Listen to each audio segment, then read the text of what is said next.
On August 31st, 3 Americans on their way to Alaska stopped at a restaurant in FSJ, ignoring multiple travel and COVID-19 guidelines. The RCMP were informed after they argued with staff and refused to wear masks. They caught up with the 3 individuals at a local hotel and fined them $1,000 each. Canadian border rules were tightened in July because of the pandemic and the Quarantine Act. According to the FSJ RCMP, the Americans traveling through Canada were given direct rules that needed to be followed.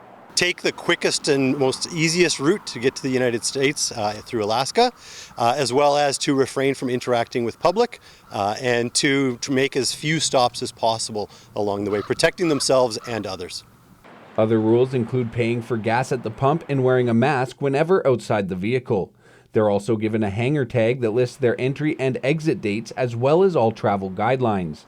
Northern Health is aware of the public's worries and urges people to report any violations they see. If people do have concerns, though, about individuals who may be violating the restrictions that would apply in that particular circumstance, that they contact the proper authorities. And in the case of those international travel requirements, I believe that would be the RCMP or the Public Health Agency of Canada. It's also important not to jump to any conclusions before contacting the authorities. Just keep an eye open to see if a vehicle does have a hanger tag, as well as an American license plate. That would indicate that they are travelers that are going through. If there's no cause for concern, if they're following regulations, wearing a mask, interacting as little with public as possible, there's probably not a concern.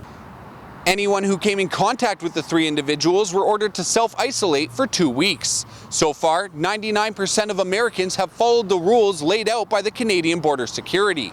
For more information on what those rules are, you can visit the Canadian Border Services website. Sean Marks, CJDC-TV News, Fort St. John.